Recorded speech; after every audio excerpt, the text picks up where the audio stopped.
अगर कल सुबह दुनिया के सारे मैप्स अचानक गायब हो जाए तो पहले कुछ घंटों तक शायद हमें कोई फर्क ना पड़े, लेकिन कुछ समय बाद फोन उठाकर गूगल मैप्स खोलने जाएंगे तो वो नहीं चलेगा। डिलीवरी एप्स कंफ्यूज हो जाएंगी, फ्लाइट्स को नए रूट्स कैलकुलेट करने में प्रॉब्लम्स आएंगी, शिप्स ओशन में अपनी पोजीशन वेरीफाई करने के लिए स्ट्रगल करेंगे, आर्मी के ऑपरेशंस तक स्लो हो जाएंगे, एम्बुलेंसेस को एड्रेस ढूंढने में वक्त लगेगा। सिर्फ एक ही दिन के अंदर हमें समझ आ जाएगा कि मैप्स सिर्फ ट्रैवल के लिए नहीं होते, बल्कि मैप्स मॉडर्न सिविलाइजेशन का ऑपरेटिंग सिस्टम होते हैं। लेकिन सबसे फैसिनेटिंग बात यह है कि मैप्स की असली पावर कभी डायरेक्शन बताने में नहीं थी, उनकी असली पावर थी दुनिया को समझने का तरीका बदल देना। एक सिंपल ड्राइंग ने किंगडम्स बनाए, एम्पायर्स एक्सपेंड किए, ओशियंस क्रॉस करवाए, वॉर्स जीतने में हेल्प की और आज सैटेलाइट्स के थ्रू हर सेकंड हमारी लोकेशन तक बता रहा है। सवाल यह है कि आखिर मैप्स इतने पावरफुल कैसे बन गए। आज हम मैप को देखते हैं और हमें लगता है कि यह बस अर्थ की एक फोटो है, लेकिन रियलिटी में मैप कभी भी रियलिटी नहीं होता। मैप्स हमेशा रियलिटी का एक सिंप्लीफाइड वर्जन होता है और इसी सिंप्लिसिटी ने उसे इतना पावरफुल बनाया।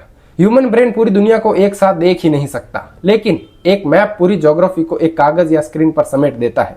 पहली बार इंसान अपने आसपास की जगह ही नहीं, उससे बहुत दूर की दुनिया के बारे में भी सोच सकता था। शुरुआती ह्यूमंस के पास मॉडर्न मैप्स नहीं थे, वह स्टार्स देखकर डायरेक्शन समझते थे, नदियां, पहाड़ और फॉरेस्ट को लैंडमार्क की तरह यूज करते थे। नॉलेज ओरल ट्रेडिशन के थ्रू ट्रैवल करती थी।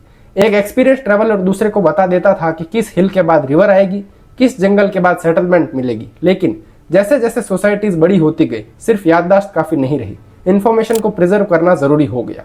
एंशिएंट सिविलाइजेशंस ने अपने तरीके से मैप्स बनाना शुरू किया। बेबीलोनियंस ने क्ले टैबलेट्स पर सराउंडिंग रीजन्स ड्रॉ किए। इजिप्शियंस नाइल रिवर के फ्लड्स के बाद लैंड बाउंड्रीज मेजर करते थे। ग्रीक्स ने पहली बार ज्योग्राफी को साइंटिफिक नजरिए से देखना शुरू किया। उन्होंने ऑब्जर्व किया कि अर्थ फ्लैट नहीं है। इरेस्टोथेनियस ने 2000 साल से भी पहले सरप्राइजिंगली एक्यूरेट तरीके से अर्थ का सरकमफ्रेंस एस्टिमेट कर लिया था। यह सिर्फ मैथमेटिक्स की जीत नहीं थी, यह प्रूफ था कि इंसान ऑब्जर्वेशन और लॉजिक के थ्रू पूरे प्लेनेट को समझने की कोशिश कर रहा था। लेकिन मैप सिर्फ साइंटिस्ट के लिए इंपॉर्टेंट नहीं थे, ट्रेडर्स के लिए भी इक्वली वैल्यूएबल थे। इमेजिन करिए, आप एक मर्चेंट हो जो भारत से स्पाइसेस लेकर अरेबिया और यूरोप जाना चाहता है। अगर रूट गलत हुआ तो सिर्फ टाइम नहीं वेस्ट होगा, पूरी जर्नी डेंजरस बन सकती है। इसीलिए ट्रेड रूट्स ग्रेजुअली मैप होने लगे। सिल्क रोड सिर्फ एक रोड नहीं था, वह कनेक्टेड रूट का नेटवर्क था जो चाइना को central Asia, Bharat, middle east और यूरोप से जोड़ता था। इंडियन ओशन में भी अरब, इंडियन और south east Asian sellers monsoon winds को समझकर रेगुलर ट्रेड करते थे। ज्योग्राफी को समझना डायरेक्टली वेल्थ से कनेक्टेड हो गया। फिर नेविगेशन का एरा आया, कंपास का यूज वाइड स्प्रेड हुआ, बेटर जहाज बने, एस्ट्रोनॉमर्स ने स्टार्स की हेल्प से पोजीशन कैलकुलेट करना इंप्रूव किया, मैप्स पहले से एक्यूरेट बनने लगे। इसी प्रोग्रेस ने एज ऑफ एक्सप्लोरेशन को पॉसिबल बनाया। क्रिस्टोफर कोलंबस अटलांटिक क्रॉस करता है, Vasco da Gama Cape of Good Hope घूमकर भारत पहुंचता है, फर्डिनांड मैगेलियन का एक्सपेडिशन पहली बार अर्थ का सरकम नेविगेशन कंप्लीट करता है। इन वॉयजेस ने सिर्फ नए रूट्स नहीं ढूंढे, इन्होंने पूरी ग्लोबल इकोनॉमी को कनेक्ट कर दिया था। लेकिन एक्सप्लोरेशन की स्टोरी सिर्फ डिस्कवरी के साथ नहीं थी, इसके साथ कोलोनाइजेशन भी आया।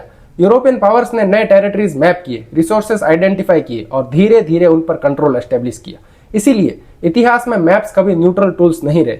कई बार मैप बनाना पावर का फर्स्ट स्टेप होता था। जिस लैंड को एक्यूरेटली मैप किया जा सकता था, उसे गवर्न करना, टैक्सेस कलेक्ट करना और मिलिट्री ऑपरेशन प्लान करना भी इजियर हो जाता था। इसीलिए नेपोलियन का एक फेमस मिलिट्री प्रिंसिपल था, नो द ग्राउंड। किसी भी बैटल में सिर्फ सोल्जर्स इंपॉर्टेंट नहीं होते, टेरेन भी उतना ही इंपॉर्टेंट होता है। नदियां, पहाड़, जंगल और वैलीज डिसाइड करते हैं कि आर्मी कैसे मूव करेगी। सेकेंड वर्ल्ड वॉर से लेकर मॉडर्न कॉन्फ्लिक्ट तक एक्यूरेट मैप्स और इंटेलिजेंस मिलिट्री प्लानिंग का कोर पार्ट रहे हैं। आज सैटेलाइट्स और ड्रोन ने मैपिंग को और एडवांस बना दिया है, लेकिन प्रिंसिपल वही है। जो ज्योग्राफी को बेटर समझता है उसके पास स्ट्रेटेजिक एडवांटेज होता ही है। इंडस्ट्रियल रिवॉल्यूशन के बाद मैप्स का रोल और बढ़ गया। रेलवेज प्लान करनी थी, रोड्स बनानी थी, कैनाल्स कंस्ट्रक्ट करनी थी, सिटीज को एक्सपेंड करना था, इंजीनियर्स को प्रिसाइज सर्वेस चाहिए थे। इसी पीरियड में मॉडर्न कार्टोग्राफी रैपिडली इंप्रूव हुई, सर्वेइंग इंस्ट्रूमेंट बेटर हुए और गवर्नमेंट्स ने नेशनल मैपिंग प्रोजेक्ट शुरू किए। भारत में भी डिटेल सर्वेज ने एडमिनिस्ट्रेशन, टैक्सेस और इंफ्रास्ट्रक्चर डेवलपमेंट में इंपॉर्टेंट रोल प्ले किया था। फिर 20वीं शताब्दी में एक और रिवॉल्यूशन आया, एविएशन। जब एयरप्लेन लॉन्ग डिस्टेंस फ्लाई करने लगे, तब सिर्फ लैंड मैप्स काफी नहीं थे। एयर रूट्स, वेदर सिस्टम्स और नेविगेशन चार्ट्स इक्वली इंपॉर्टेंट बन गए। ओशंस के ऊपर कोई रोड साइंस नहीं होते, पायलट्स को एग्जैक्ट पोजीशनिंग और नेविगेशन सिस्टम की जरूरत होती है। इसी नीड ने नेविगेशन टेक्नोलॉजी को कंटिन्यूअसली इंप्रूव किया है और आगे चलकर स्पेस एज ने मैपिंग को कंप्लीटली रीडिफाइन कर दिया। सैटेलाइट्स ने पहली बार अर्थ को कंटिन्यूअसली ऑब्जर्व करना पॉसिबल बना दिया वेदर फोरकास्टिंग इंप्रूव हुई, नेचुरल डिजास्टर मॉनिटर होने लगे, फॉरेस्ट कवर, ग्लेशियर और ओशन को रेगुलरली मैप किया जाने लगा।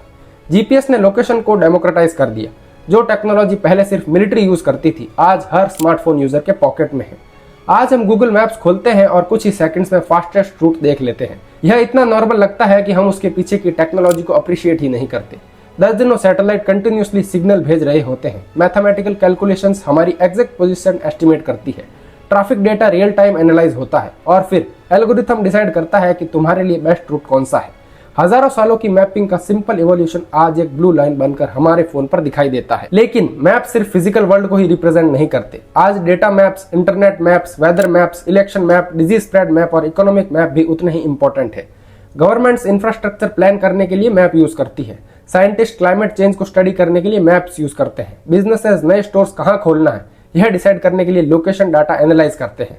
फार्मर्स सैटेलाइट मैप से क्रॉप मॉनिटर करते हैं। यानी मैपिंग अब सिर्फ ज्योग्राफी का सब्जेक्ट नहीं रहा, यह डिसीजन मेकिंग का टूल बन चुका है। एक और इंटरेस्टिंग बात यह है कि हर मैप एक चॉइस होता है। मैप कभी पूरी रियलिटी नहीं दिखा सकता। उसे डिसाइड करना पड़ता है कि क्या दिखाना है और क्या छोड़ना है।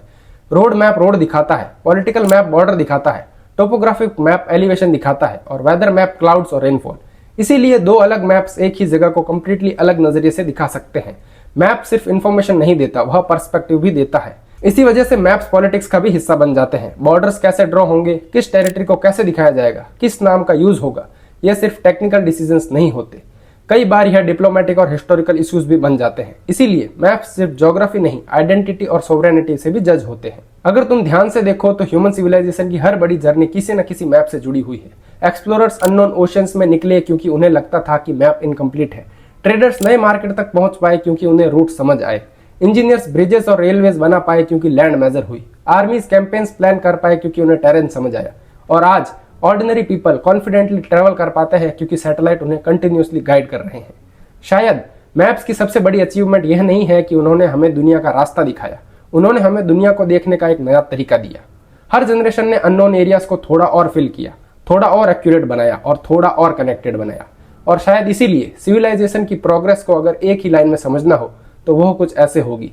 पहले ह्यूमंस दुनिया में खो जाते थे, फिर उन्होंने दुनिया को ड्रॉ करना सीखा और उसके बाद उससे बदलना शुरू किया। यही था आज के वीडियो में। अगर आपको ये वीडियो पसंद आया हो तो make sure to like the video and channel को सब्सक्राइब जरूर करिए। मैं मिलता हूँ आप लोगों से अगले ऐसे ही किसी इंटरेस्टिंग वीडियो में। तब तक के लिए अपने और अपने परिवार का ख्याल रखें एंड जय हिंद।